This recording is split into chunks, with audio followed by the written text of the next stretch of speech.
Es médico cirujano por la Facultad de Medicina de la Universidad Nacional Autónoma de México, en donde obtuvo mención honorífica en el examen profesional.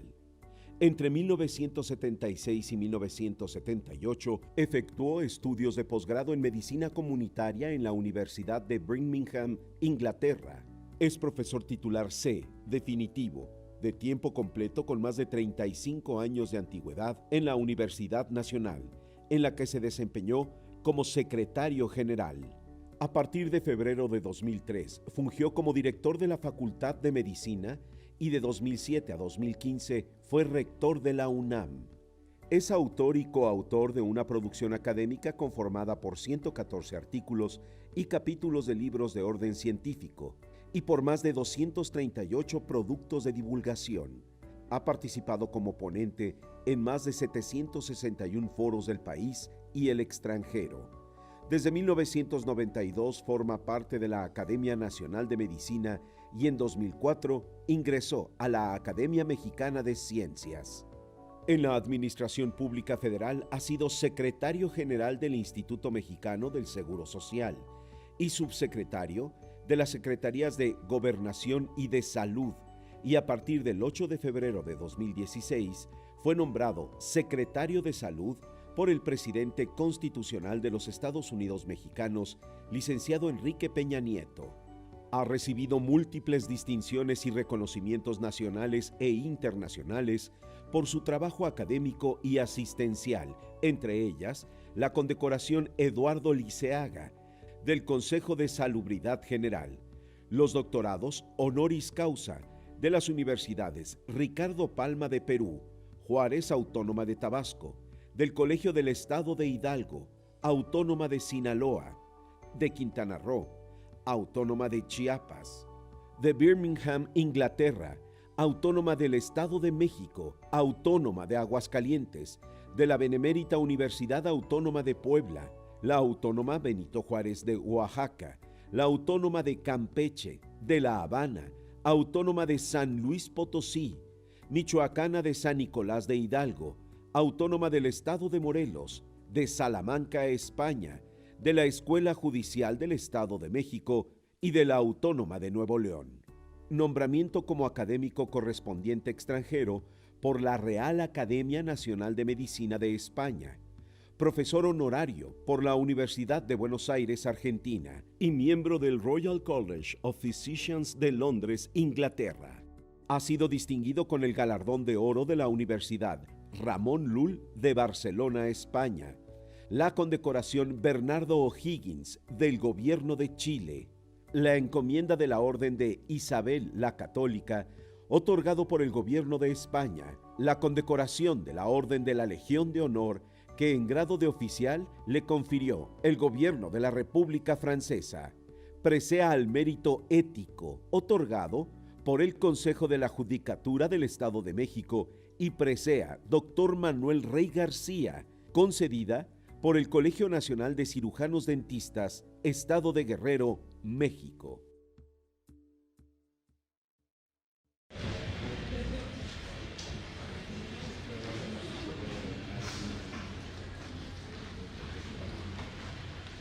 Gracias, buenas tardes. Estamos muy contentos hoy. De la Facultad de Medicina de la Universidad Nacional, nos encontramos en la sala de Cultura de la Secretaría de Salud. Hoy, con la entrevista del señor secretario, que me agradezco efectivamente que esté dispuesto a platicar con nosotros, a estar comunicándose, informando y dialogando con la comunidad de la Facultad de Medicina. Secretario, muchas gracias. Al contrario, para mí es un privilegio y les agradezco a usted, señor director, y a todos y cada uno de los asistentes por estar aquí en este lugar, que es un sitio emblemático, y de verdad muchas gracias por la posibilidad de estar con ustedes. Secretario, cuéntenos, vamos a regresarnos hace un año.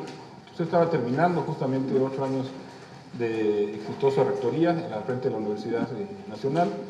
Termina este periodo, pasan 2-3 meses aproximadamente, y el presidente lo invita a ser miembro de su gabinete. Era obvio, digamos, para varios, era como algo que se comentaba, que usted tiene una buena relación con el presidente de la República, con el presidente Peña, y era esperado, digamos, su incorporación al gabinete. No sabíamos muy bien si sería a salud, como finalmente fue, si pudiera ser el Seguro Social, si pudiera haber sido a lo mejor la Secretaría de Educación Pública, como que había muchas cosas en el ambiente. ¿Cómo lo invita el presidente Peña a la Secretaría de Salud? En realidad, y lo digo así con toda transparencia y con toda claridad, la última posibilidad no era posible, no era factible. ¿Por qué no era? Porque estaba ocupada. Porque teníamos un secretario de Educación que apenas tenía 3 o 4 meses o menos de 6 meses. En realidad, yo no estaba muy claro.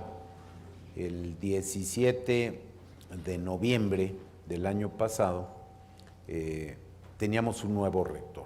Yo terminé como rector el día 16 de noviembre y al día siguiente yo no estaba desempleado porque soy profesor de la Facultad de Medicina y bueno, pues estaba seguro yo de que podía tener ahí un espacio académico, pero pues sí se comentaba que a lo mejor podía yo tener alguna responsabilidad, yo no estaba tan seguro, pero digamos que en los primeros días de febrero recibí la invitación para platicar con el señor presidente de la República y entonces tuve la oportunidad, la posibilidad de acercarme con él, platicar y recibir la invitación.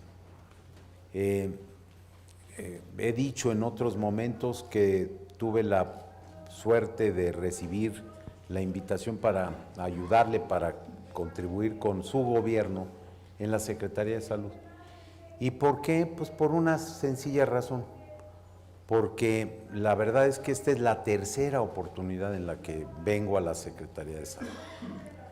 Tuve la oportunidad en los años 80 de contribuir con el doctor Guillermo Soberón, fui director general de Salud Pública en el Distrito Federal en aquellos tiempos.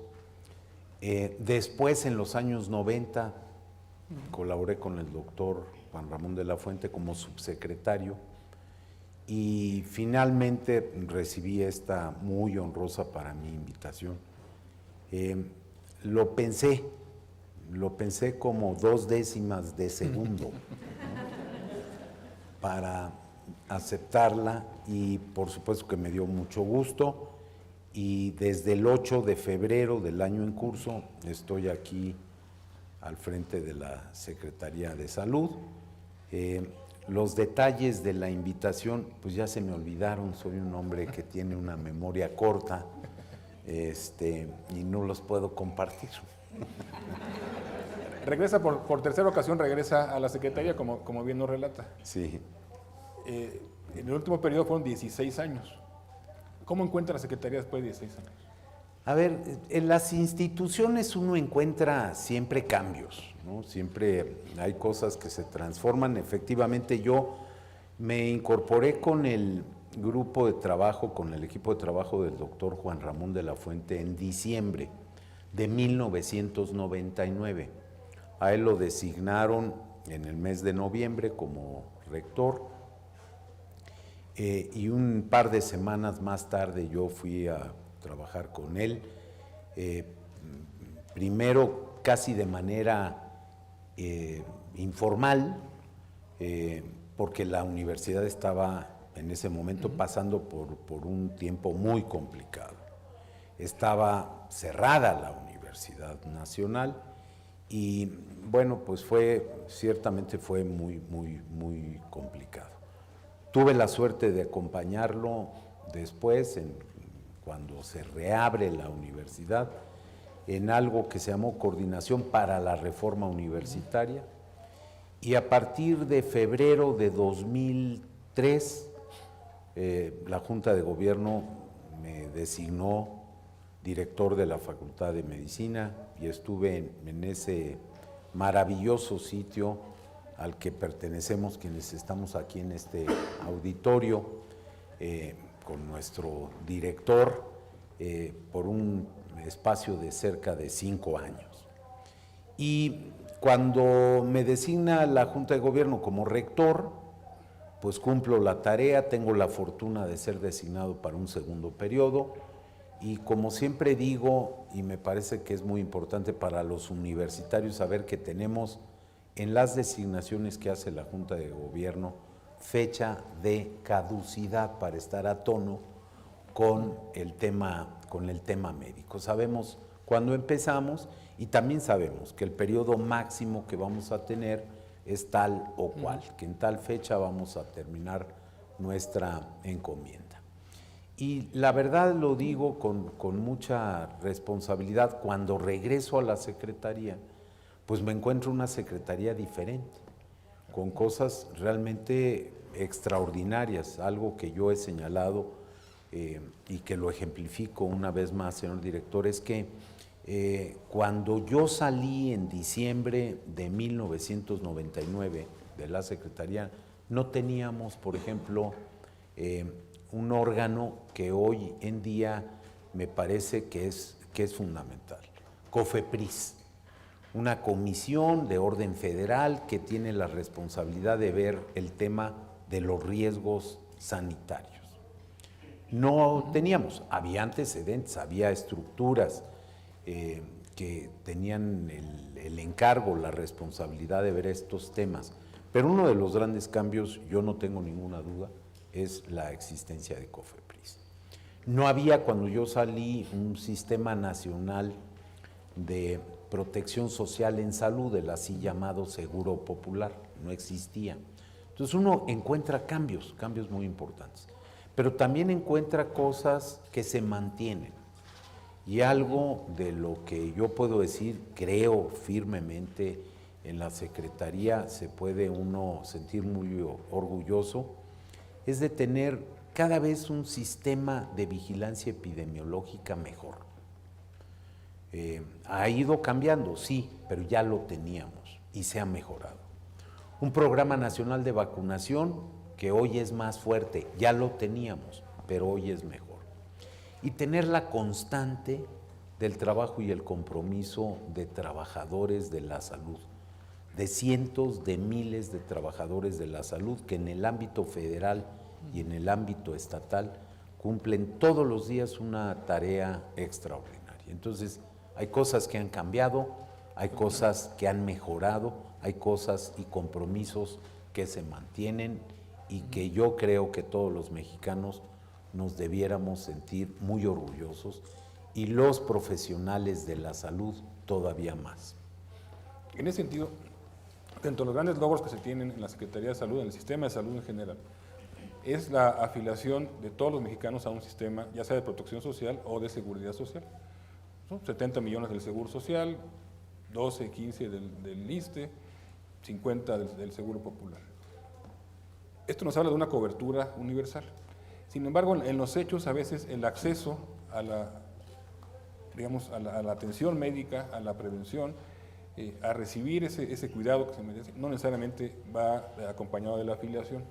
¿Qué hacer para hacer ese derecho efectivo a todos los mexicanos? Sí, porque efectivamente, como usted lo dice, señor director, y usted ha sido un médico muy destacado que ha tenido responsabilidades también en el sector público, en esta institución donde usted fue director de un hospital federal, por ejemplo, fue subsecretario aquí en esta dependencia, o la labor realizada en el Instituto Mexicano del Seguro Social. Usted conoce de este tema del que estamos hablando y usted sabe perfectamente bien que si sumamos los 72 o 73 millones que declara el Instituto Mexicano del Seguro Social entre sus derechohabientes en el régimen ordinario, más lo que tiene en el IMSS, en el programa IMSS Prospera, y sumamos los 13 millones del ISSSTE y los 55 millones de afiliados al Seguro Popular, ya tenemos más afiliados que mexicanos, ¿no? ¿Y qué es lo que pasa? Lo que pasa es muy sencillo, que en nuestro país legalmente se puede tener acceso a 2, a 3, a 4, o hemos encontrado casos de hasta 5 membresías, afiliaciones, derechohabiencias a los sistemas públicos de seguridad social. Se permite, es factible, la ley posibilita esto. De hecho, estamos haciendo ahorita una depuración de los padrones y hemos encontrado que hay poco más, hasta ahorita, y no hemos terminado la tarea, poco más de 15 millones de mexicanos que tienen 2 o más derechohabiencias. Y lo que nos ocasiona esto es dificultad para saber realmente quién tiene derecho, quién usa los servicios de qué institución pública y quién carece de los servicios. Y la realidad es que todavía pensamos que hay mexicanos que no tienen acceso real a los servicios públicos de salud. Estamos trabajando en esa dirección para depurar los padrones y para encontrar, para identificar los sitios en donde hay mexicanos que no tienen acceso real con el propósito de acercar los servicios a ese grupo de población que ahorita yo no puedo definir ni en su magnitud ni en su ubicación geográfica. Entonces, fue un crítico muy importante del Seguro Popular. Cuando se crea el Seguro Popular, no me recuerdo si tiene una columna. Le recuerdo de la mala memoria que tengo. No, por supuesto que sí. Le toca organizarlo. Y soy profesional y me toca defender esto y me toca corregir los defectos que yo pude haber señalado en aquel tiempo. Hay algunos que son estructurales, que son de fondo, y que muy mal haríamos si 10 años después todavía quisiéramos estar cambiando esto. Y yo puedo decir algo que dije en aquellos tiempos, el Seguro Popular como mecanismo financiador ha sido exitoso. En la parte del manejo de los recursos, de la planeación de los servicios, yo sigo manteniendo críticas que hoy tengo que corregir, porque en todo caso lo que digo yo es, a mí me pagan por identificar los problemas, pero por resolverlos, no simplemente por señalarlos. Y eso es lo que tengo que hacer y mantengo alguna visión crítica. Tan la mantengo que de una manera muy amable, educada, como deben ser las cosas, lo he platicado con quien creó, quien organizó, primero quien lo ideó y después quien organizó y tuvo la responsabilidad del curso de los primeros años del así llamado Seguro Popular, de este Sistema Nacional de Protección Social en Salud, el doctor Julio Frenk. Hace algunos meses, aquí en la Secretaría de Salud, platicamos ampliamente al respecto y yo le señalaba algunos de los problemas que mantuvimos o mantenemos, o que yo critiqué o que yo señalé y que ahora como responsable tengo que atender, tengo que resolver. Y uno de ellos que es muy importante y es al que me voy a referir exclusivamente, es al asegurarnos, tenemos que asegurarnos, señor director, que los recursos que el país destina para la población que no tiene acceso a la seguridad social llegan realmente, cuando son del Seguro Popular, llegan a las áreas de salud. Sabemos que hay casos que no fue así. Sabemos y reconocemos, yo reconozco por lo menos que en 2014 la entonces secretaria de Salud, la doctora Mercedes Juan, promovió, con el apoyo por supuesto del presidente de México, del licenciado Enrique Peña Nieto, cambios para disminuir el riesgo en ese sentido, en esa dirección. y reconozco que han servido, pero también tengo que decir y reconocer que no en todos los casos se ha hecho el mejor uso de esos recursos y que tenemos todos que esforzarnos permanentemente para que ese presupuesto que la federación, y qué quiere decir que la sociedad, destina al tema de salud para la población no derechohabiente de la seguridad social, de verdad llegue y se aplique en los programas sustantivos. Todavía hay espacio para mejorar ahí, porque todavía se presentan problemas. En ese sentido, y bien lo dice, el Seguro Popular trajo recursos frescos a los estados. Y muy cuantiosos. Déjeme interrumpirlo, señor director, para decir públicamente que el presupuesto para este sector de la población, si yo comparo 2000 con 2016, esos recursos frescos que usted dice son tan importantes que el presupuesto se multiplicó en ese periodo, 2016, 6.22 veces, 6.2 veces creció o se multiplicó el presupuesto. Tiene usted razón, pero no lo dejé terminar. No, pero en ese sentido es,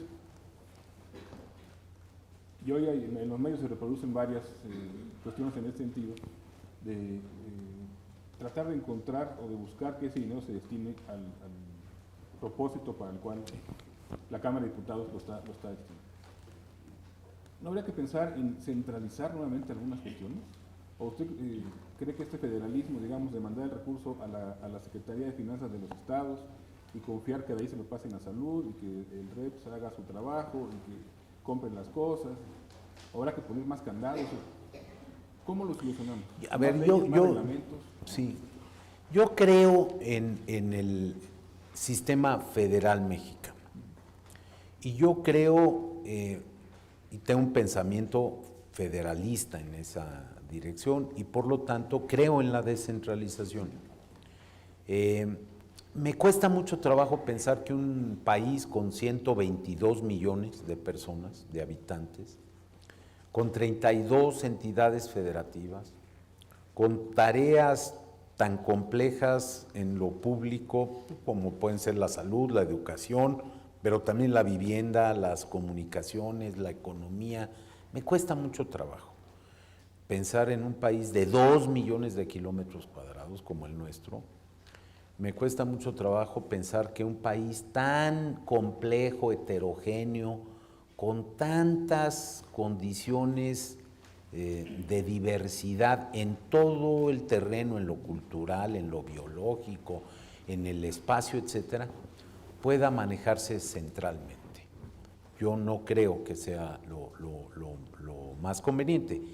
Y sí pienso que tenemos que asegurarnos que hay los recursos normativos, jurídicos, para garantizar que los recursos se destinan a lo que se deben destinar, los recursos federales. Y yo sí creo que tenemos que tener mecanismos que nos alerten tempranamente y mecanismos para actuar y corregir oportunamente. Yo creo que más que repensar los mecanismos de centralización, a lo mejor en algún caso lo tenemos que hacer, pero yo prefiero pensar que agotemos primero las medidas normativas que nos den garantías. Las reformas de 2014 están empezando a funcionar.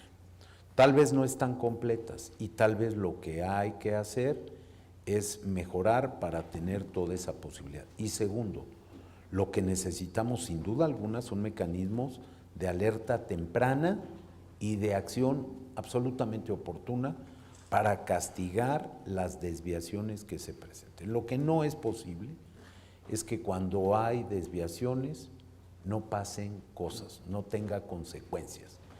Y lo que yo puedo decir es que respecto de casos recientes, lo que hemos hecho es presentar las denuncias correspondientes y esperar que de verdad se pueda tener un seguimiento y que exista una consecuencia. Lo que este país ya no admite, señor director, en mi opinión, es que pasen cosas que son indebidas, que sucedan desviaciones, que se cometan actos que se pueden calificar incluso de corrupción y que su consecuencia sea ninguna. Esto es, que siga reinando la impunidad. Eso no es posible, no es deseable, por supuesto, pero no debe presentarse eso. Secretario, ahorita hablaba de un tema muy importante, que es el tema del presupuesto, que ha crecido 6.2 veces en los últimos 16 años. El financiamiento en la salud de nuestro país ha sido a través de impuestos generales, ¿no? En el caso de la protección social en salud, y tripartita en el caso de las instituciones de seguridad social. ¿Usted cree que hacia el futuro, cómo debería ser el financiamiento? Da la impresión de que el presupuesto no alcanza, parecería como algo... ¿Qué hacer en este sentido? Sí, la verdad es que yo estoy convencido y está resultando más duro el señor director para preguntar que algunos profesionales del periodismo, digamos, pero me parece que es muy importante. Todas las preguntas que el señor director Germán Fajardo ha planteado son oportunas, son necesarias y conviene revisarlas. A ver, yo tengo creo que es buena costumbre de decir lo que pienso y de tratar de pensar lo que digo. Entonces, a veces gano algunos segundos con estos comentarios para tratar de hacer una respuesta sensata y que sea útil. Yo no tengo duda de que vamos a estar muy pronto en la necesidad de hacer una revisión completa. Del caso de la salud y su financiamiento, sí. De hecho, hace algunos años, estando yo en la universidad, siendo rector de la universidad, al participar en un seminario que coordinaba el maestro Rolando Cordera, seminario que después se transformó en un programa universitario, planteábamos esta temática, planteábamos la pertinencia de discutir y revisar si no el sistema de salud debiera financiarse de una manera distinta, por ejemplo, a través de impuestos específicos, no generales. Bueno, hay ventajas y hay desventajas. Hay que hacerlo, hay que tener esa discusión, pero yo voy más allá. Yo creo que ya está llegando el momento, y lo voy a ejemplificar con un caso, de que en este país hagamos una revisión completa a la estructura del presupuesto de egresos de la Federación. Honestamente creo que tenemos que hacerlo. Cuando revisamos el tema de los programas destinados a combatir a la pobreza, sin duda alguna, nos damos cuenta que ahí hay una enorme pulverización de programas, de acciones, de entidades, de dependencias que tienen que ver con el combate a la pobreza. Y sin duda alguna, yo soy uno de los convencidos de que se puede tener un mayor rendimiento si tenemos una mejor forma de coordinar esos programas y esos esfuerzos. Creo que la discusión, el planteamiento de lo que usted plantea es inescapable. Otra discusión que parecería estar pendiente, y quisiera saber su opinión, es, en 1943 se crea esta Secretaría de Salud y Asistencia, hoy Secretaría de Salud, el Instituto Mexicano del Seguro Social, los primeros institutos nacionales. En el 83, la gran reforma del doctor Soberón con la protección al derecho a la salud. 20 años después, 2003, Seguro Popular. Estamos en el momento de hacer una cuarta reforma legal, digamos, jurídica al sistema de salud, o como estamos bien. No, yo sí creo que, de nuevo, conviene plantearlo. No es este el momento, estamos en el tramo final de un gobierno, en el último tercio, en donde se tiene que consolidar muchas de las acciones, muchas de las actividades. Y yo no tengo, sin embargo, ninguna duda de que al país le conviene discutir y plantear posibilidades. Hay formas de hacerlo. Una es la que estamos intentando ahora en el gobierno del presidente Enrique Peña Nieto, en algo que hemos denominado universalización de los servicios, y que lo que implica son 3 medidas, rápidamente las explico. La primera es llevarle servicios a los que no tienen. Yo no creo que nadie pueda oponerse a esto. La segunda es comprometernos las 3 grandes instituciones, el IMSS, el ISSSTE y la Secretaría de Salud y los servicios estatales, a planear coordinadamente el desarrollo de los servicios. No creo que nadie se oponga a esto. Y tercero, algo que generó ahí algunas inquietudes, pero que no modifica y sí hace o consigue, si somos capaces de ponernos de acuerdo, consigue que los servicios se utilicen racionalmente. Esto es que donde a una institución de las 3 que mencioné le sobran capacidad de atención, y hay muchos casos, alguien puede decir no hay ninguno, muchísimos casos. Tenemos sitios, por ejemplo en Baja California Sur, donde los servicios estatales tienen un gran espacio para la atención oncológica de las personas y sobra capacidad. Pues al ISSSTE y al Seguro Social les hace falta. Y ellos lo que hacen es mandar sus pacientes, sus derechohabientes, las personas que tienen derecho, a Ciudad Obregón, a Guadalajara o incluso a la Ciudad de México. Cuando ahí mismo en el estado hay los servicios que se pueden prestar. Bueno, pongámonos de acuerdo las instituciones, suscribamos convenios de colaboración, de intercambio de servicios y aprovechemos la capacidad instalada. Ahorrémosle al paciente molestias, desplazamientos, ahorrémosle a la institución el desplazamiento, el pago de boletos de avión en ocasiones, del pago de viáticos para el paciente y para un acompañante, y hagamos mucho más racional, mucho más humano, mucho más cercano el tratamiento de las personas. Y como este ejemplo, hay muchos otros. Eso lo podemos y lo tenemos que conseguir. Es usar mejor lo que tenemos, es ahorrar y evitar dispendios, es darle al paciente una atención más cercana a su ubicación, a su domicilio, a su sitio. En este sexenio del presidente Peña, la relación entre el IMSS y la Secretaría de Salud ha sido bastante buena, particularmente ahora con Miquel Arreola al frente de la Secretaría, al frente del Seguro y usted al frente de la Secretaría. Hay una gran coordinación, hay una comunicación, hay trabajo conjunto. Esto a lo largo de la historia no ha sido así, ¿no? Ha habido varios enfrentamientos en diversos momentos. ¿Le hace falta rectoría jurídica a la Secretaría para tomar decisiones, digamos, que tengan un ámbito nacional en ese sentido?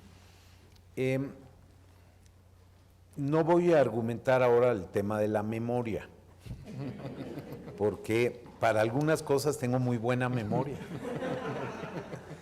Y lo que yo le puedo decir es que yo he formado parte, yo me he movido profesionalmente en 2 grandes espacios. En el espacio universitario, el espacio de la educación superior, y en el espacio de la salud.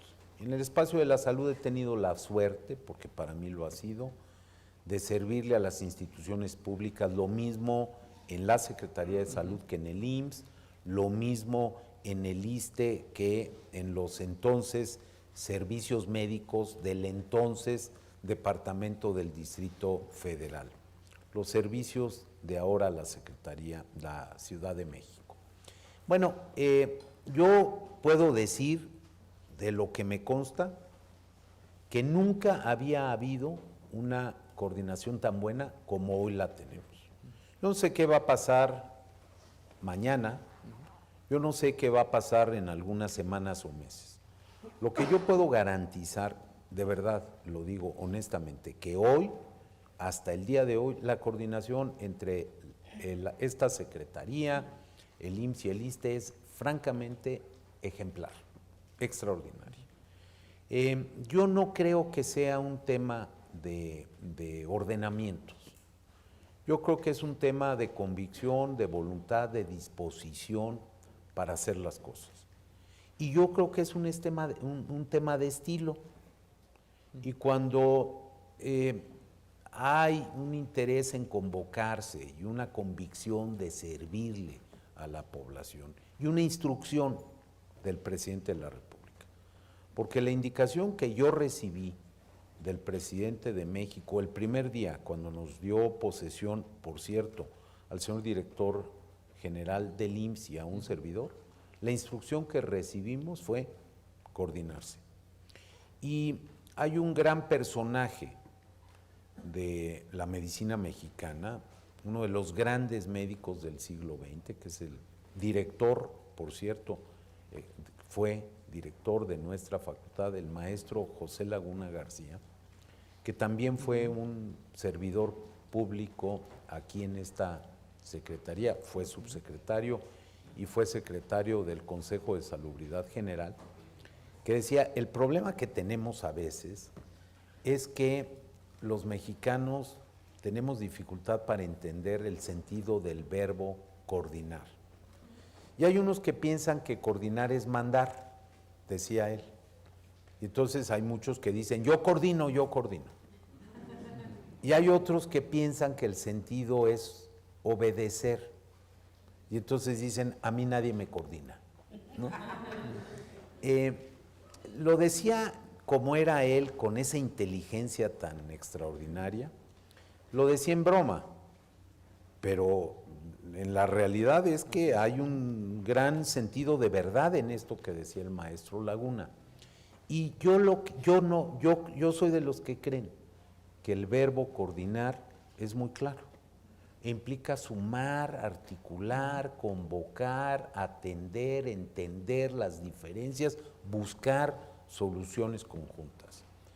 Y en este sector, el nuestro, el de la salud, se necesita coordinación y se necesita coordinarse, pero en la acepción real del verbo. Y lo hemos encontrado hasta ahora y yo espero que así sigamos haciéndolo. No es un asunto de normatividad, en mi opinión, es un asunto de disposición, de entender una instrucción presidencial y de tener la actitud para entre todos hacer lo que a la sociedad mexicana le conviene que hagamos los servidores públicos. Un tema que nos preocupa mucho desde la Facultad de Medicina y que hemos platicado con el subsecretario Melgen, aquí presente, es justamente esta vinculación del egresado de la facultad con la vida real, con el mercado laboral. Hoy día el país está formando alrededor de unos 14,000 médicos generales por año. En el examen de residencias médicas recientemente presentaron así como 41,000 médicos, se ofrecieron como 8,000 plazas. Esto significa que quedaron 30 y tantos mil médicos graduados, recibidos de las mejores universidades de este país, sin la posibilidad de hacer lo que ellos querían. El Instituto Mexicano del Seguro Social contrata médicos familiares, porque el esquema es a base de la medicina familiar. En los estados están contratando pocos médicos generales. ¿Qué hacer desde el punto de vista de las escuelas de medicina, del número? Tenemos que regular las escuelas de medicina, tenemos que regular el número de estudiantes, tenemos que abrir más plazas, tendrán que abrir más plazas en la Secretaría de Salud de los estados, en el ISSSTE. ¿Cómo combinar esto tan complejo? Mire, qué bueno, doctor Fajardo, señor director, que hace esta pregunta, porque un sistema de salud depende de muchas cosas. Depende de recursos financieros, sí, sin duda. Depende de una infraestructura disponible, hospitales, clínicas, centros de salud, etcétera, sí, sin duda. depende de programas que estén establecidos, un programa de vacunación, un programa de salud reproductiva, un programa de atención a las enfermedades mentales. Veo aquí la presencia de personajes de la medicina mexicana que me da mucho gusto de estar con ellos. Veo aquí al doctor Campillo, veo aquí al doctor Ruiz de Chávez, por ejemplo. No veo al doctor Melgen porque tendría que voltear para acá, ¿no? Ya lo hice, ya lo vi, pero no me queda en el ángulo de visión. Pero aquí hay muchos de los médicos relevantes de nuestro país y ellos tienen perfectamente claro que junto a todo lo que dije, de presupuesto, de infraestructura, de recursos programáticos, hay algo que es fundamental, que son los recursos humanos, que podemos tener todo el dinero, que podríamos tener todas las instalaciones, que podríamos tener los mejores programas, pero si no tenemos quien opere, quien haga realidad, quien dé esa atención a las personas, pues fracasamos. Y qué bueno que toca usted el tema, porque me parece que es central y me parece que todos, y usted tomó una iniciativa que yo apoyé y yo celebré, que el señor rector de nuestra universidad, un colega nuestro, el doctor Enrique Graue, también apoyó, y que fue recordar la fundación, el establecimiento, la organización del servicio médico social 80 años atrás, por uno de nuestros grandes médicos del siglo XX, por el maestro Gustavo Vaz, de una gente que lo mismo sirvió al frente de la Facultad de Medicina, fue director, que de la rectoría de la universidad, fue rector de la universidad y también titular de la Secretaría de Salud, entre muchas otras cosas que él hizo en su vida, junto con ser un gran médico, un gran cirujano, junto con haber hecho una gran escuela, junto con su sensibilidad social. Pero el tema es el de los recursos humanos. Y ahí tenemos que hacer, de verdad, una revisión del servicio social, sí, sin duda. Qué bueno que se hizo esto, qué bueno que surgieron recomendaciones, qué bueno que en el área de esta secretaría el doctor Melgen y sus colaboradores están planteando, lo presentaron ellos recientemente, hace unas cuantas semanas, en el Consejo Nacional de Salud, que reúne a los secretarios de salud de las entidades federativas y en donde tenemos la presencia del IMSS, del ISSSTE, de Pemex y de los servicios de atención a la salud y la seguridad social de las Fuerzas Armadas de México. Qué bueno, pero no es suficiente. Toca usted un tema central. Tenemos, por lo menos así nos lo comunicaron los secretarios de salud de las 32 entidades federativas, tenemos 147 escuelas de medicina. Cuando uno revisa los datos, pues resulta que tenemos más de 120,000 estudiantes de medicina. Usted tocó el tema, usted lo dijo, dio la cifra. Recibimos más de 42,000 solicitudes y se presentaron más de 39,000 médicos al examen nacional de aspirantes a las residencias médicas. Y solo tenemos cupo para un poco más de 8,000. Estamos generando ahí potencialmente un problema muy importante, muy serio, y yo no tengo ninguna duda de que hay que revisar el caso de la formación de recursos humanos en el área médica y en otras áreas. Lo tenemos que hacer en enfermería y lo tenemos que hacer en otras profesiones y para otros trabajadores de la salud. Saludo la iniciativa que usted tomó y recojo el desafío que se planteó de que tenemos que reunirnos las instituciones prestadoras de servicios con las entidades formadoras de los recursos humanos en el área médica, facultades y escuelas de medicina, la Asociación Nacional, la ANUYES, la Asociación Nacional también ANFEM para los médicos, ANUYES para el tema de las instituciones. Es muy importante, es relevante, es indispensable. Muchos de estos médicos que egresan encuentran su nicho laboral en los consultorios adyacentes a farmacias, que según se dice hay más ya de 100 millones de consultas por año en estos consultorios. Ya están. ¿Cómo hacer para articular estos 100 millones de mexicanos que en diversos momentos del año van a consulta aquí, de vincularlos con el sistema de salud? ¿Qué hacer con ellos? Ha habido un esfuerzo importante de COFEPRIS por regularlos, porque tengan las cosas, digamos, adecuadas, pero ¿qué hacer con este subsistema, digamos, que se ha creado de manera artificial, diría yo, porque no tiene ninguna conexión? Voy a ser muy claro también en esto. No rehuyo la pregunta, y sí digo lo siguiente: yo no tengo la estadística de cuál es el número de consultas que se otorgan en estos sitios, pero sí digo con toda claridad, las que se dan porque hay una necesidad. Las que se dan porque hay gente que dice preferir ir a este sitio que ir a otro lugar, particularmente en entidades como esta Ciudad de México, que es donde se da la mayor concentración de estos consultorios adyacentes a las farmacias. Aquí tenemos que cuidar, ¿qué? La seguridad de la gente. Aquí tenemos que garantizar, ¿qué cosa? La calidad de la atención. Aquí tenemos que dar, yo soy de la idea de que el sistema nacional, en muchos sentidos, en la economía, tenemos una economía mixta.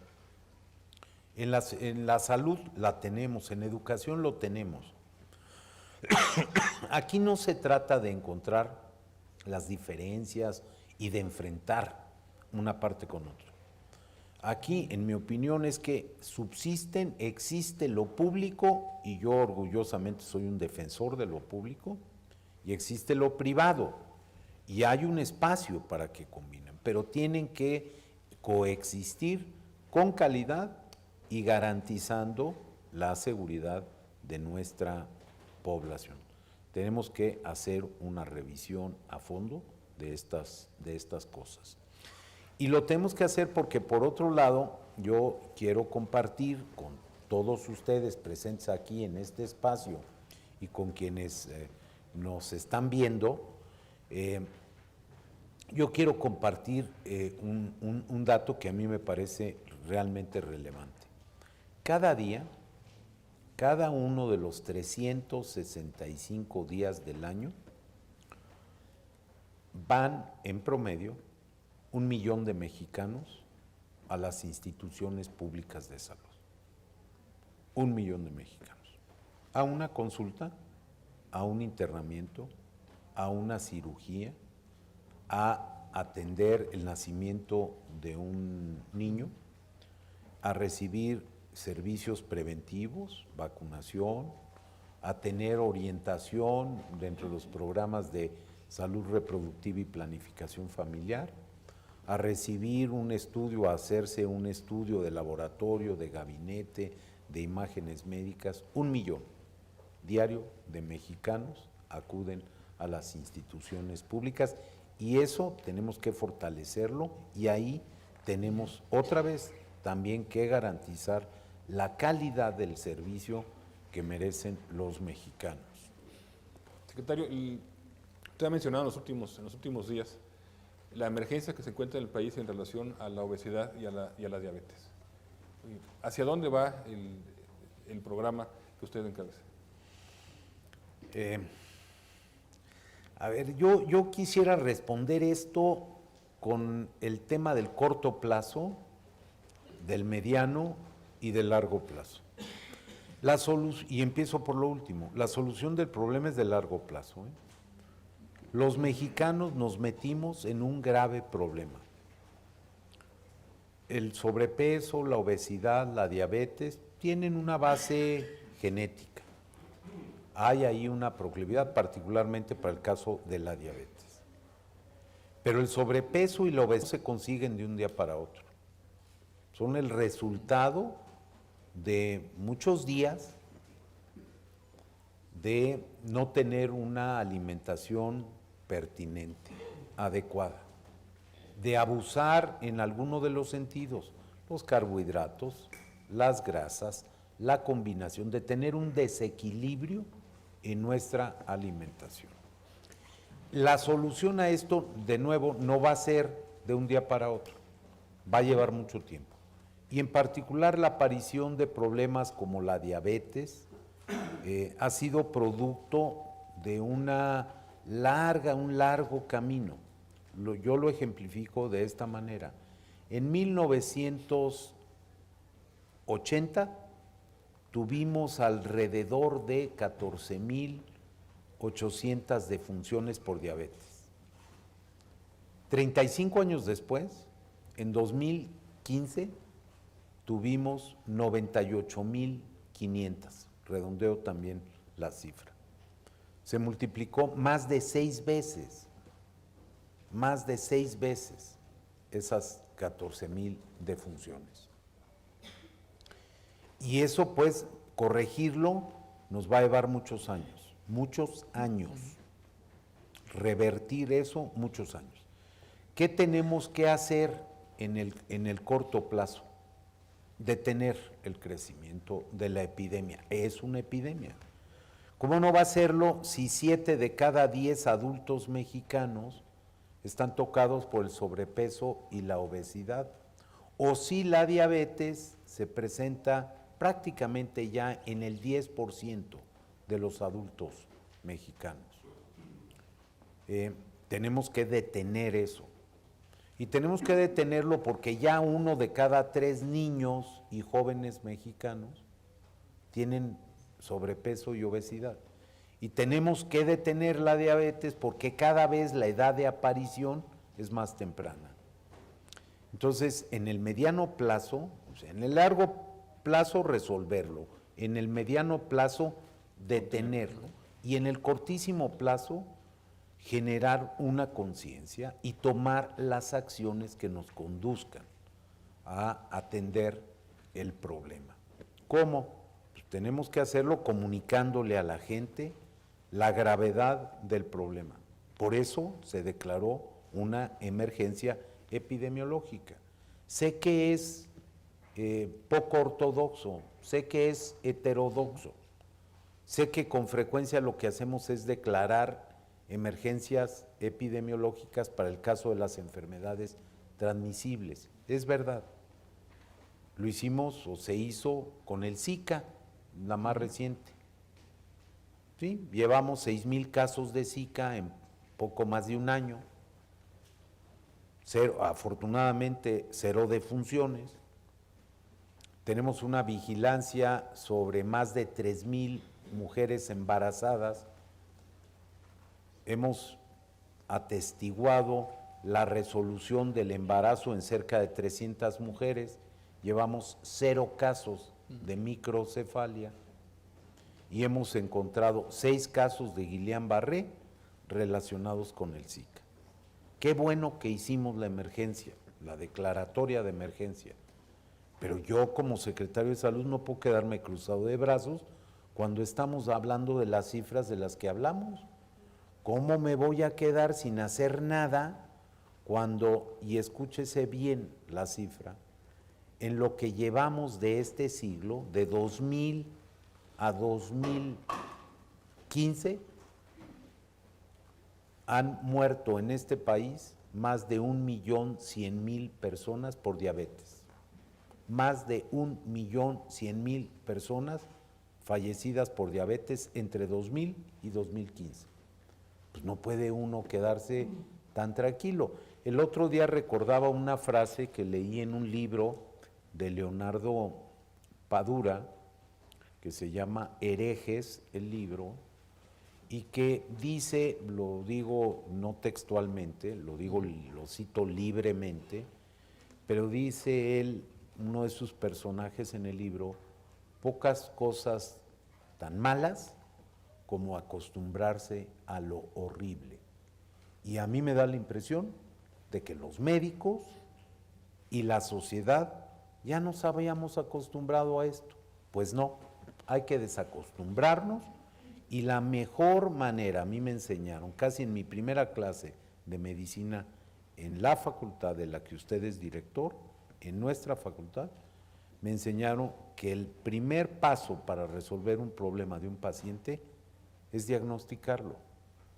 Y el diagnóstico que estamos haciendo hoy de sobrepeso, obesidad y diabetes es un diagnóstico de gravedad colectiva, de gravedad de la salud poblacional.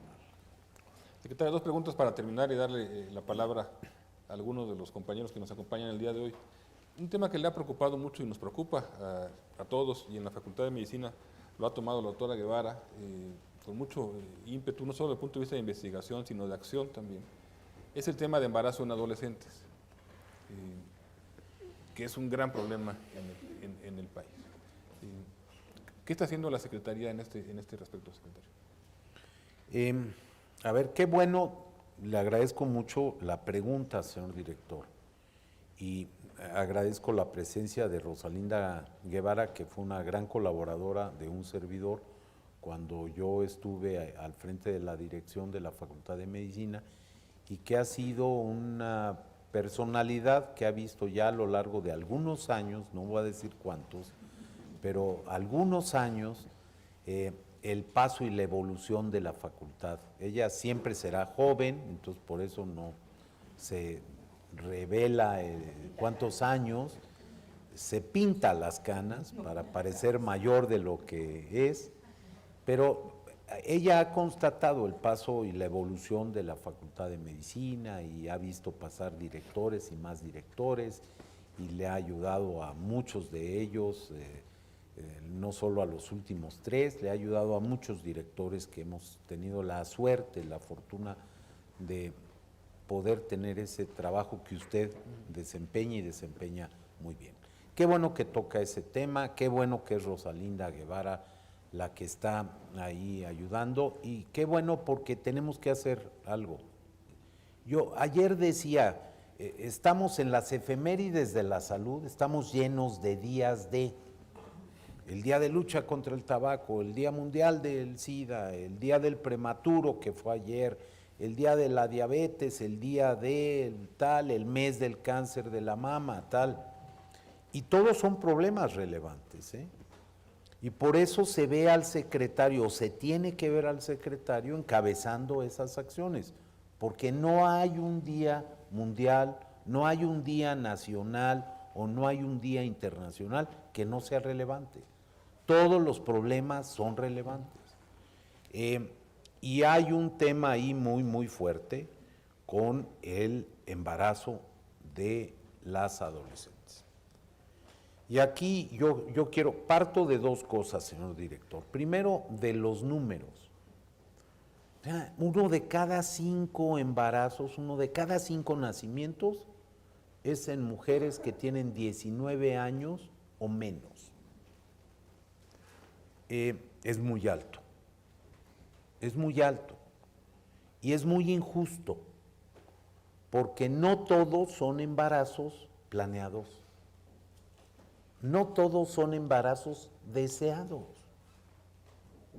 Y ahí lo que implica, particularmente para la mujer, y ahorita lo voy a referir a otro indicador que da pie a que argumente en favor de lo que estoy sosteniendo, es el peso, la carga, el problema recae particularmente, especialmente, fundamentalmente en la mujer.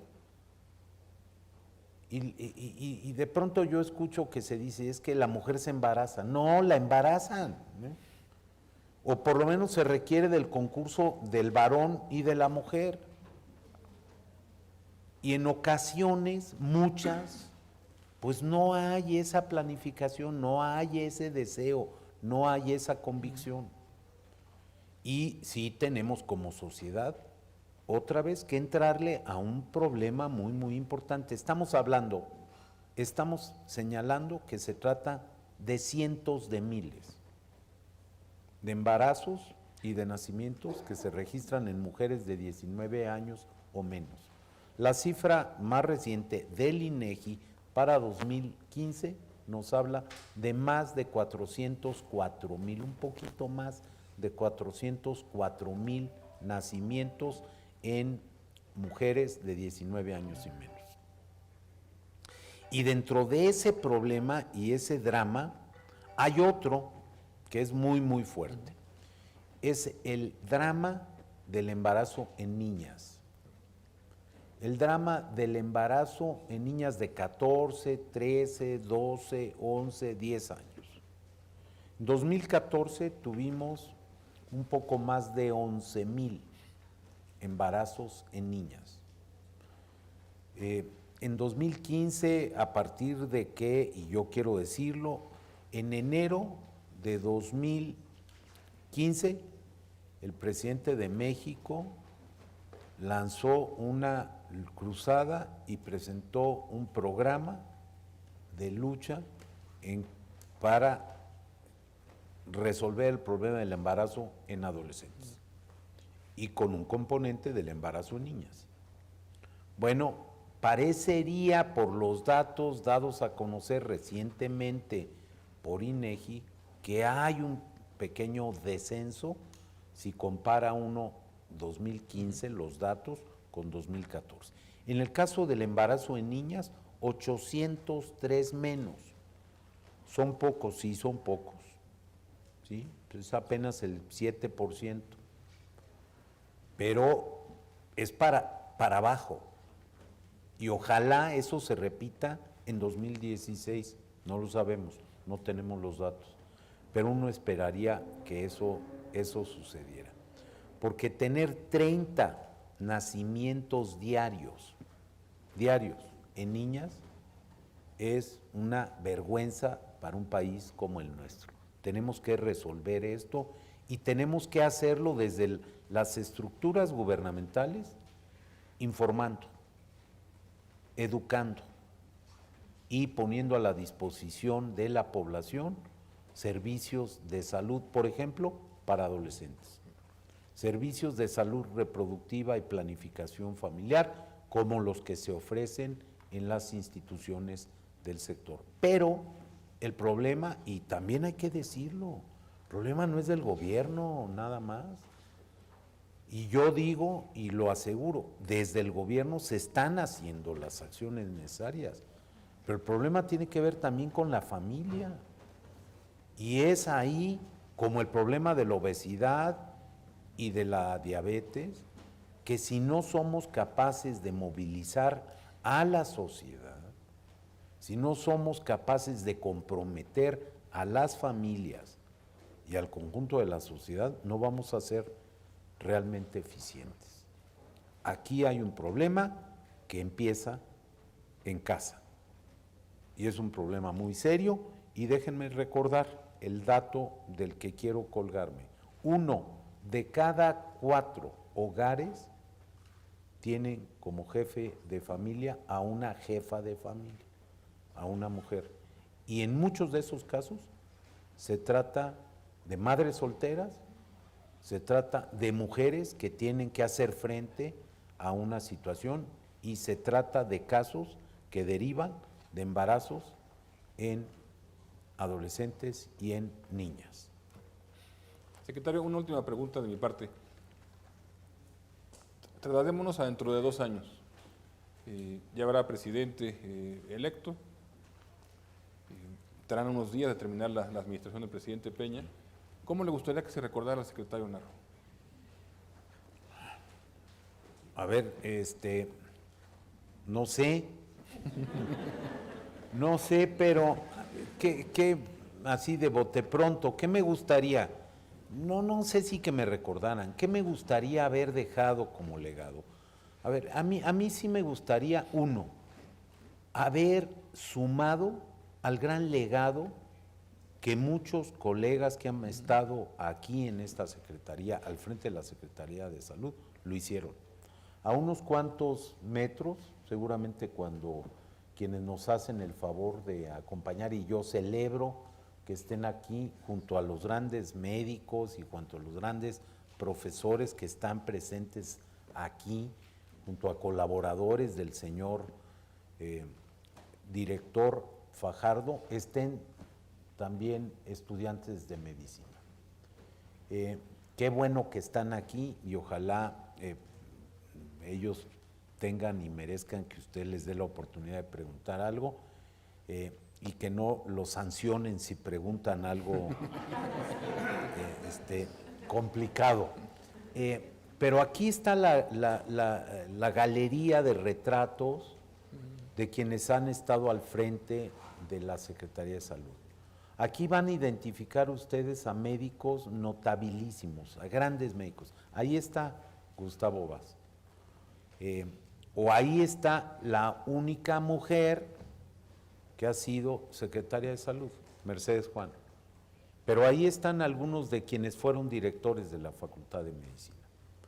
Ahí está Juan Ramón de la Fuente, ahí está don Gustavo Vaz, por supuesto. Ahí están algunos grandes personajes. Me está faltando un médico que fue director de la Facultad de Medicina y que fue secretario de Salud también, porque lo fueron. Está, por supuesto, el doctor Soberón, pero él fue director del Instituto de Investigaciones Biomédicas y fue rector de la universidad, pero estoy seguro que me está faltando alguno y ahorita lo vamos a encontrar. A mí me gustaría poder haber hecho un aporte a lo que ellos y muchos otros como ellos, ahí está Jesús Kumate, que es otro de nuestros grandes médicos. Ahí hay algunos médicos que formaron parte de la Secretaría, que hicieron su aporte y que incursionaron en la política. Hay algunos médicos que fueron gobernadores de sus entidades federativas. Otra vez, Gustavo Vaz lo fue. Gustavo Vaz fue 2 veces gobernador del Estado de México, uno muy joven cuando la época revolucionaria, y después fue gobernador constitucional. Pero ahí está otro colega médico que recientemente falleció, Rafael Moreno Valle, que fue gobernador del Estado de Puebla. O ahí está Jorge Jiménez Cantú, también fallecido, y el doctor Emilio Martínez Manatú, que fue gobernador de Tamaulipas. Hay médicos realmente destacados, brillantes, extraordinarios, que le aportaron mucho a la medicina y que le aportaron mucho a la salud de este país. A mí me gustaría haber contribuido, haber colaborado con algún aporte a la salud, y a mí me gustaría haber dejado la sensación, la propuesta de que las instituciones públicas de nuestro país merecen fortalecerse, que una de las grandes fortalezas que tiene este país es o radica en sus instituciones públicas de salud, como también en las instituciones de educación superior, de manera muy relevante la Universidad Nacional Autónoma de México, el Instituto Politécnico Nacional o alguna de nuestras grandes universidades estatales, la de Nuevo León, la de Puebla, la de Guadalajara, la veracruzana, la de Yucatán. Hay muchísimas y muy buenas universidades, la Universidad Autónoma Metropolitana aquí en nuestro espacio. Bueno, me gustaría que yo hubiera podido conseguir dejar algo. Habrá que ser considerado con un servidor, porque yo entré en el segundo tiempo, ¿no? Entré al minuto 50. Si yo hago el equivalente de en qué momento entré en un partido de fútbol, un día se lo comenté al presidente Peña, que por cierto me da mucho orgullo, lo digo, formar parte del gobierno del presidente Enrique Peña Nieto. Yo entré exactamente en el minuto 50 de un partido de fútbol. Entonces, bueno, la posibilidad de hacer cosas está también en proporción al tiempo en el que uno entra en un partido de fútbol, ¿no? Secretario, me queda muy claro, por el video que comentamos hace un rato, que el secretario tiene ritmo, sin duda, y me queda muy claro que la Secretaría tiene rumbo, las noticias para el país.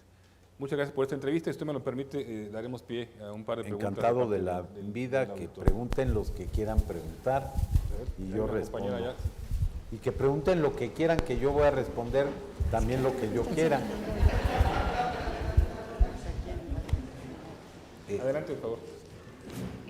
Él es el que da la palabra. Buenas tardes, doctor Narro, señor secretario de Salud. Tengo una inquietud con respecto a, yo sé que le queda poco tiempo de sexenio, entonces… ¿Cómo se llama usted? Mucho gusto, me llamo Ivonne Rodríguez, soy ¿Cómo? Pasante. Ivonne Rodríguez. Ivonne Rodríguez es pasante. En la Facultad de Medicina. En la Facultad de Medicina. Muy bien, Ivonne. Pues un gusto, doctor. Bueno, tengo una inquietud con respecto al tiempo que sé que queda de sexenio y el reto tan grande que usted tiene ahorita como secretario. Me gustaría saber cuáles son las tareas que hay que priorizar en temas de salud, ¿no? Con respecto a lo que comentaba el doctor Fajardo en las consultas día que se dan a nivel nacional y pues básicamente la universalización que está usted proponiendo como parte del proyecto, ¿en qué consiste? Gracias. Sí, Ivonne, a ver, yo creo que tiene usted toda la razón. Primero la felicito por ser parte de la Facultad de Medicina.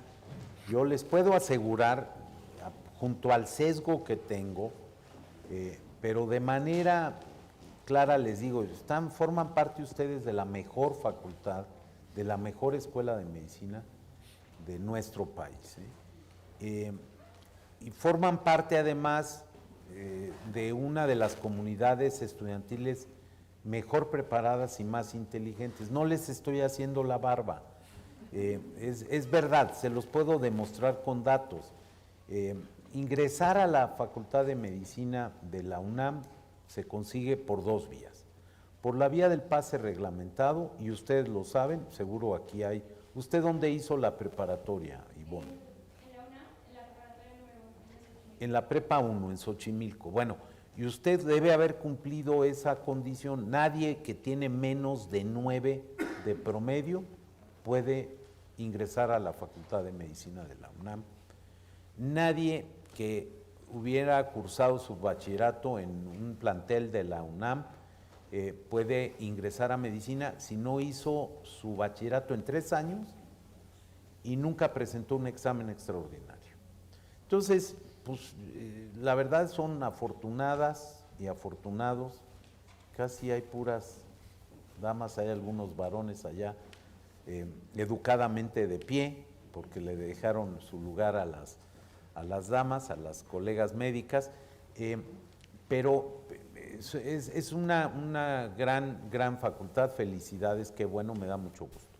Ahora, los problemas son muchos, las prioridades son muchas.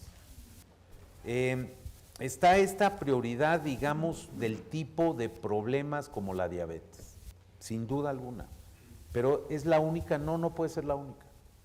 Ahí están junto las enfermedades cardiovasculares.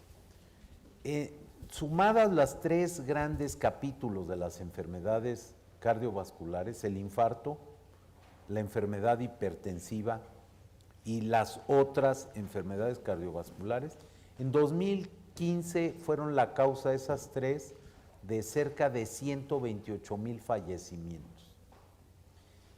Ahí hay una prioridad indiscutible. O el tema de las enfermedades neoplásicas, ¿cómo nos vamos a olvidar del cáncer? Cerca de 80,000 defunciones. Estoy hablando nada más de la parte más dramática y última, la muerte de las personas, ¿no? Cuando uno suma estos 3 grandes grupos, diabetes, enfermedades del corazón y enfermedades neoplásicas, uno explica prácticamente 1 de cada 2 muertes en este país. La diabetes además tiene otras implicaciones, que vale la pena hablar de ellas, y es que en un artículo reciente que apareció en el New England Journal of Medicine, estaba embargada la información, no podía uno hablar de ella, pero me parece que ya, por lo menos a mí me dijeron los autores que no podía citar los datos, pero resulta que cerca del 34% de las defunciones de México, 655,000 en 2015, cerca del 34%, esto es más de 200,000 defunciones, tienen que ver algo con la diabetes. ¿Por qué? Pues porque ahí está, por ejemplo, la muerte por insuficiencia renal crónica. Y muchas de las insuficiencias renales, cerca de la mitad de las que se registran, tienen que ver con la diabetes. O la enfermedad cerebrovascular, o algunos de los temas de infecciones y de amputaciones y tal, tienen que ver con la diabetes. Entonces, ahí están muchas de estas, pero no es la prioridad no puede ser solo cuantitativa. Hay muchas otras prioridades. La mortalidad infantil. Ayer decía, lo tomaron mal en algún periódico, pero en 2015, 2014 y 15 se registraron cerca de 26,000 muertes en niños antes de alcanzar el primer año de vida. ¿Cómo no va a ser eso una prioridad? Tiene que ser prioritaria. Y dentro de la mortalidad infantil, déjenme decirles, cerca del 43% de las muertes en niños menores de 1 año se refieren a muertes neonatales y a la muerte neonatal temprana. Esto es, las muertes que se registran en un niño que nace vivo y que muere antes de alcanzar el 7º día de vida. Entonces, ahí tenemos muchos problemas. Es más, si queremos bajar de verdad la mortalidad infantil en México, tenemos que ir a la mortalidad perinatal y en particular a la neonatal temprana. Entonces, ahí hay prioridades, pero hay muchas otras. Está el tema del embarazo en las niñas y las adolescentes. Tiene que ser una prioridad, no podemos evadirnos. O si quieren hablamos del tema de las adicciones que está aumentando en este país. O tenemos que hablar de algunas enfermedades que a veces se nos olvidan o pensamos que ya no es tan importante. El SIDA. Ahí tenemos un problema que logramos contener y que logramos contenerlo con educación, con información, educación y con el uso del condón, la verdad. Pero que ahí está, no se nos puede olvidar, o los problemas de algunas enfermedades que nos pudieran parecer. Miren, hace poco estuve reunido con una misión de la OPS, de la Oficina Panamericana Sanitaria, el órgano regional de la Organización Mundial de la Salud, porque están haciéndonos una evaluación para ver si declara la Organización Mundial de la Salud eliminado como problema de salud pública al tracoma. El tracoma, que es una enfermedad de la pobreza, de la carencia, del no acceso al agua, algo tan fundamental como el agua. Bueno, están evaluándonos para saber si es posible que se haga esa declaratoria. Lo vamos a saber en las próximas semanas, ojalá.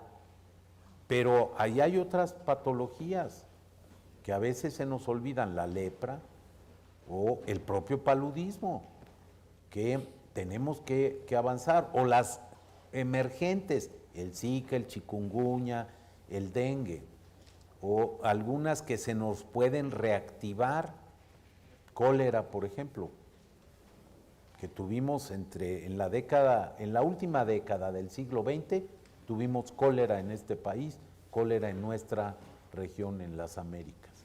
Entonces, son muchas ese tipo de prioridades, y están las organizativas, está la cobertura universal real, la mejor utilización de los servicios, Entonces, pues, perdón por extenderme, creo que me refería a la universalización de los servicios, no rehuyo la pregunta, pero ya medio quedó contestada en otra parte.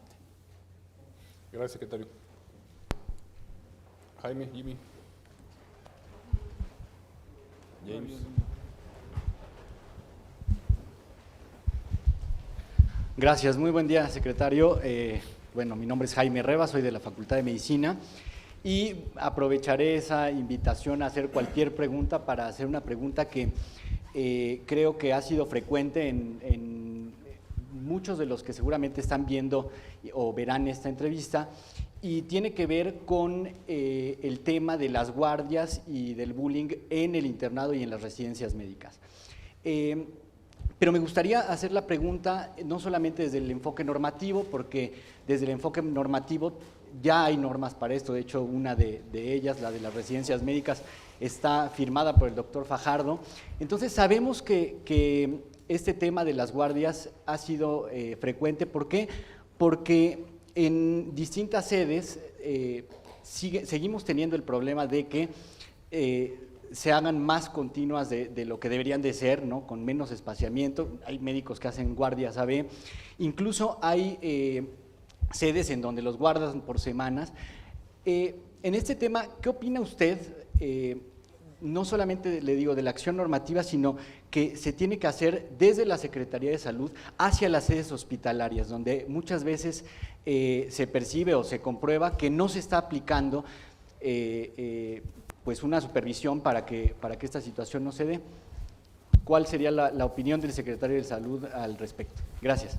Gracias, Jaime. La respuesta que yo tendría que dar es muy clara.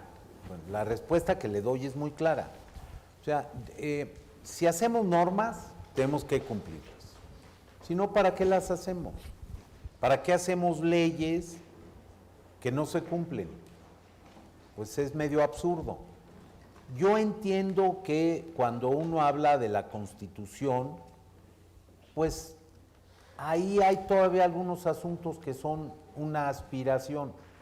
Como decía el señor director, por allá en los años 80, a principios de los años 80, concretamente en enero de 1983, el secretario de Salud, Guillermo Soberón Acevedo, consiguió que se pudiera elevar a rango constitucional el tema del derecho a la protección de la salud.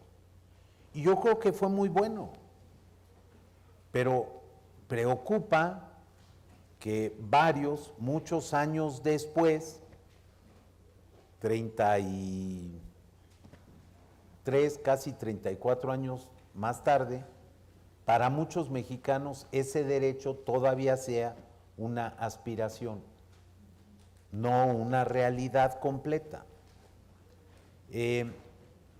A lo mejor en temas de esa magnitud, pues uno puede entender que hay un periodo, una transición o un tránsito para alcanzar eso. Pero pensar que algunas normas las hacemos y no las cumplimos, pues sí, me cuesta mucho trabajo. No debe ser. No es posible. No debiera ser. Tendríamos que preocuparnos por corregir. Y voy a decir por qué. Miren, así como dije, señor director, que el presupuesto había aumentado o se multiplicó 6.22 veces, de la misma manera les digo, los servicios de salud para población no derechohabiente crecieron en personal un mundo,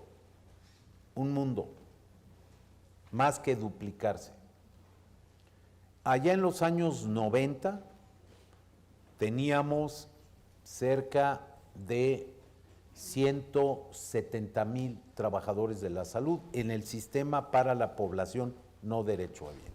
Esto es los servicios de la Secretaría de Salud Federal y los servicios de las Secretarías de Salud de las entidades federativas. Hoy tenemos con todas las vías de contratación, incluyo por supuesto los contratos por honorarios. Hoy tenemos en el sistema, recuerden, 170,000, ahora tenemos 375,000. Entonces, esto ha crecido muchísimo y lo que debiéramos haber hecho es asegurarnos que la formación de recursos humanos no sirve como forma de trabajo.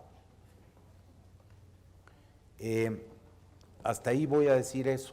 Entonces, no estoy de acuerdo que no se cumplan las normas. Si decimos que no debe haber guardias AB, no debe haber guardias AB. Y donde exista, pues hay que decir que se está haciendo mal, porque eso no. Pensar en modelos como el de los suecos, en donde los residentes tienen otro tipo de entrenamiento, no, yo personalmente no creo que sea la solución, porque tener solo un entrenamiento parcial con 6, 8 horas al día, de lunes a viernes, pues seguramente es más cómodo, pero yo no creo que sea lo mejor. Los médicos nos formamos en un sistema que es muy fuerte, ustedes lo saben, y que pasa en todas partes del mundo, en todas partes del mundo, o en casi todos los países del mundo. Pocos han seguido a los suecos en ese modelo de especialistas junior, les llaman, y les llevan muchos tiempos para hacerlos, comillas, seniors. No, yo no creo, pero tampoco podemos estar como estábamos hace algunos años con ese tipo de preparación, o tampoco con los montos de las becas, antes de que me lo pregunten, que hemos hecho un esfuerzo por elevar, y lo dimos a conocer hace poco, para mejorar el monto de la beca para los internos de pregrado y para los pasantes del servicio social, particularmente porque también después resulta injusto. Los pasantes que se quedan en el área de la investigación, pues tienen mejores condiciones, están en su sitio normalmente de origen, no tienen grandes gastos, grandes erogaciones, y tienen una beca que es a veces tan importante o igual de importante en el monto que quien está muy lejos de su casa, en condiciones mucho más complicadas de vida, teniendo que sufragar el gasto de vivienda, el gasto de alimentación, de lavado de ropa, de transporte, tal. Me parece que no está bien.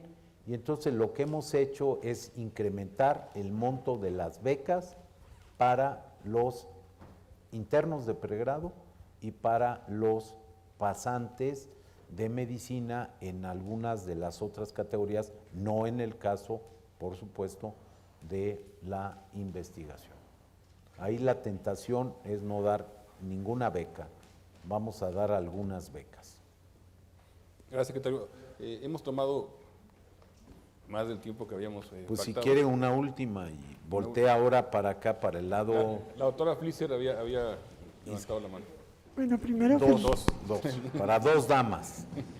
felicidades porque estuvo impresionante la información, y eso de que no tiene memoria reciente, falso, tiene una cantidad de números acumulados. Fue para evadir la respuesta. Como usted bien sabe, yo he trabajado gran parte de mi vida académica en el estudio y el control de la cisticercosis. Y yo lo que quiero compartir con usted es que el elemento más importante que yo considero que controló la cisticercosis, que se aplica a varias de las enfermedades que usted dijo, los embarazos tempranos, la obesidad, incluso el problema de la norma, es la comunicación de la salud, la información que debe estar adecuadamente impartida. Muchos de los problemas de los comunicólogos es que decimos lo que nosotros creemos que es importante sin ver al escucha qué sabe y qué entiende. La información tiene que estar muy bien dirigida y muy bien elaborada, y yo creo que ese es uno de los problemas más difíciles Sí. y más importantes para resolver. No nos dio usted su nombre, doctora Ana Fliser, pero yo creo que tiene usted toda la razón. La verdad es que, insisto, un problema se empieza a resolver cuando se visualiza.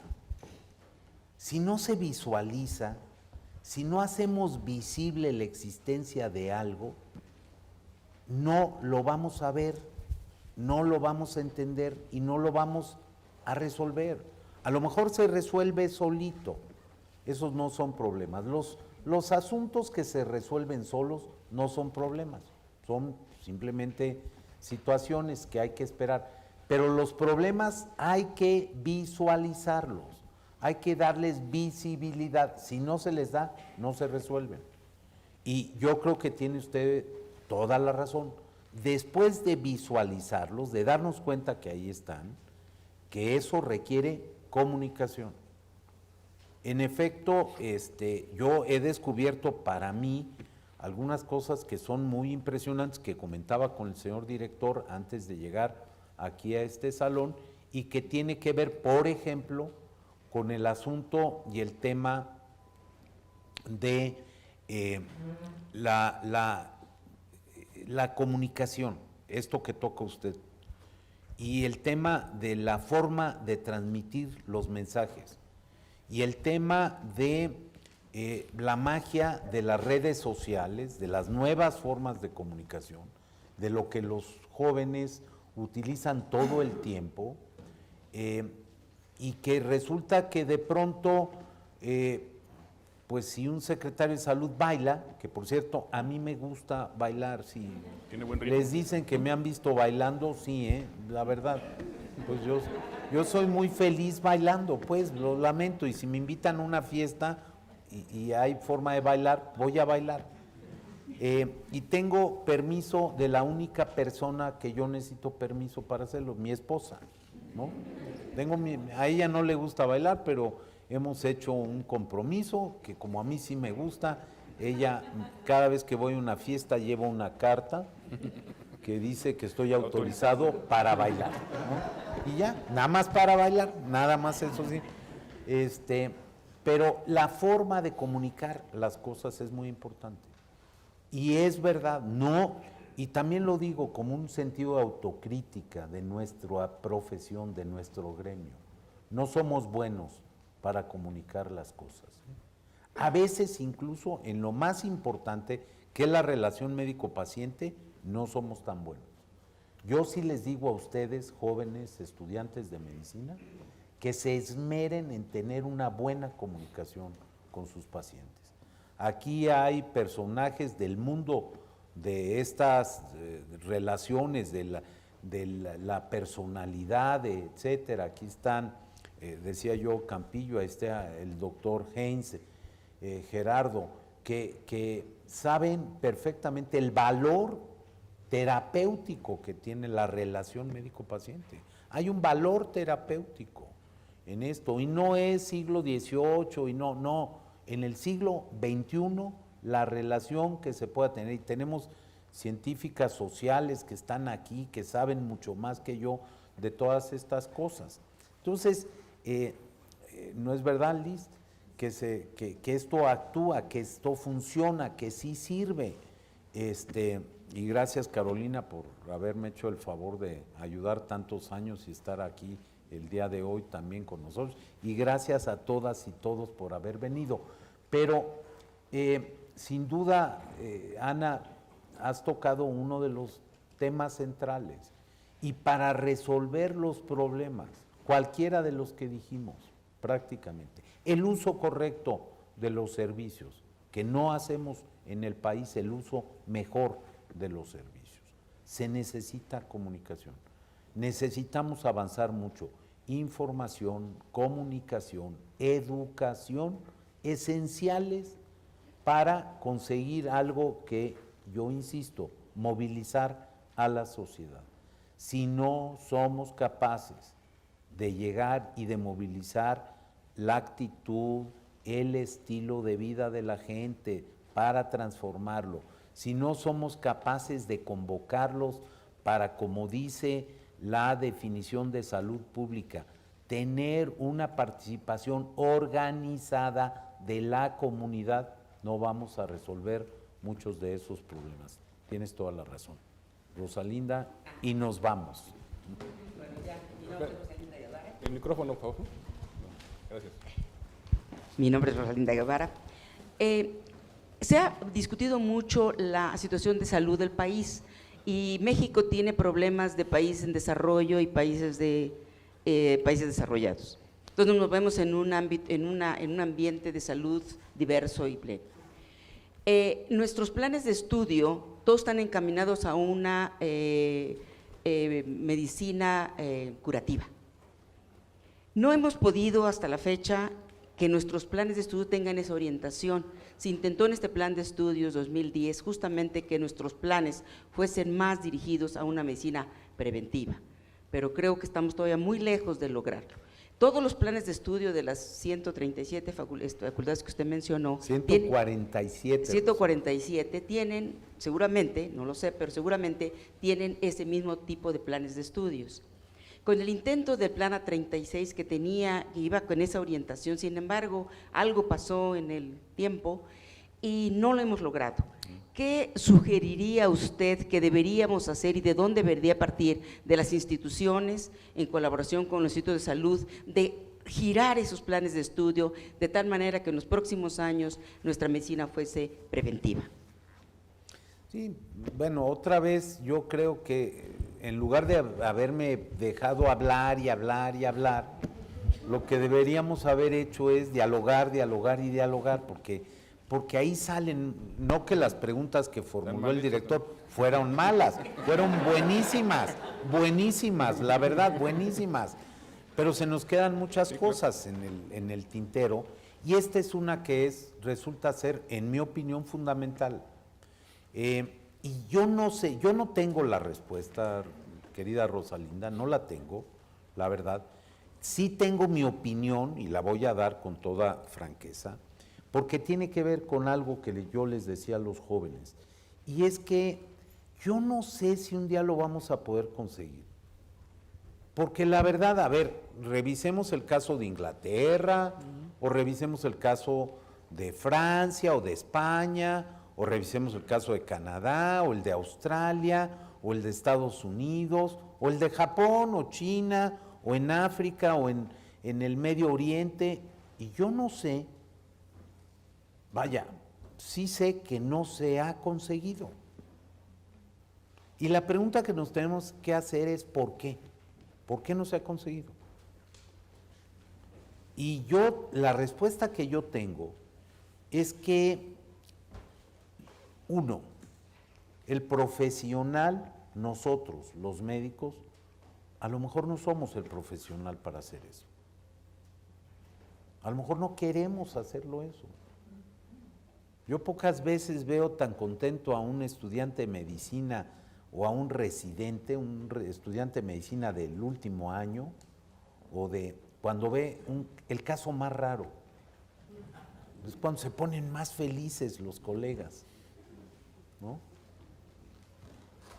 No cuando uno ve el caso más sencillo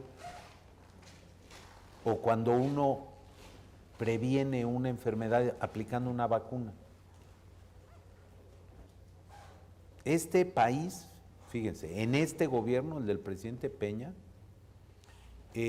ha aplicado más de 300 millones de vacunas y ha destinado más de 21,000 millones de pesos solo a la compra de las vacunas.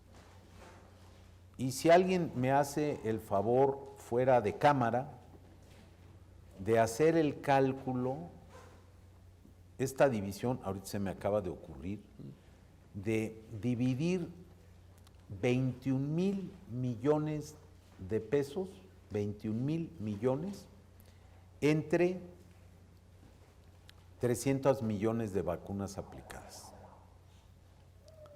Y vamos a ver ¿cuál ha sido el costo promedio? Porque somos tan malos, querida Ana, para comunicar, que nos cuesta trabajo decirle a la población lo que se hace desde las estructuras públicas.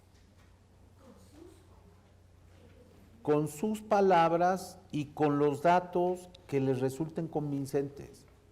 Porque a veces parece que desde el gobierno no se hace nada. A veces parece que todo está muy mal hecho. Y la verdad, bueno, yo defiendo al gobierno porque trabajo en el gobierno, por supuesto, pero también porque yo creo que es muy injusto con nuestro propio país. Todo está mal, todo es no es cierto, perdón, no es verdad. Hay cosas maravillosas. Este país, hoy no hablamos de eso, Germán, pero no hay ninguna duda, lo que hoy tenemos de salud es infinitamente superior, como lo quieran medir, por los indicadores de salud, o por las instalaciones, o por lo que ustedes quieran. Y entonces, la verdad es que cuesta trabajo. Bueno, pero regreso al sentido de la pregunta, y si alguien tiene un dato de cuánto resultó la división, ¿cuánto? 70. O sea, cada una de las vacunas fue 70 pesos, a ver, 300, no puede ser. Sí debe ser mucho más, lo que cuesta en promedio cada una de esas vacunas. Son 21,000 millones por 300 millones. Lo cual quitemos millones, no, pero esta no es una clase de aritmética, entonces háganla después y yo me concentro con la pregunta de Rosalinda, que es muy importante. Bueno, entonces uno es el personaje. Dos, si no somos nosotros, los médicos, los que vamos a hacer la prevención, ¿quién la va a hacer? Y entonces el siguiente tema es que no hay ese personaje. Si no somos los médicos, que deberíamos, en mi opinión, si renunciamos los médicos a hacer la prevención, creo que es mal, creo que estamos mal. Pero segundo, si no lo vamos a hacer nosotros, ¿quién lo va a hacer? Alguien lo tiene que hacer. Y finalmente, el tercer elemento, las instituciones no necesariamente están preparadas para hacerlo. Otra vez, es mucho más inmediato atender al enfermo que procurar por el sano. Y tenemos que hacer un cambio ahí. Tenemos que hacer un gran cambio, porque si no, ni vamos a tener el dinero para dar respuestas, ni vamos a conseguir que mejoren todavía las condiciones. Algo que ha hecho el gran cambio en este país, por lo que tenemos más años de vida, más esperanza de vida, por la que se vive mejor, y una de las grandes razones tienen que ver con el saneamiento ambiental, agua potable, drenaje, mejoría de las condiciones de vida, vivienda, empleo, ingresos, alimentación de nuestra población. Pero si queremos seguir avanzando, le vamos a tener que entrar a otras cosas. Y tenemos que conseguir, por ejemplo, con prevención, que la obesidad, el sobrepeso, la diabetes, las enfermedades, que los estilos de vida sean saludables, y vamos a ahorrarnos muchas muertes prematuras que no debieron haberse registrado, y vamos a dar más calidad de vida. Bueno, yo soy el que abusé del tiempo de ustedes, yo los veo ya muy inquietos, muy cansados, muy nerviosos, y yo creo, señor director, que tenemos que terminar. Gracias, secretario. Gracias.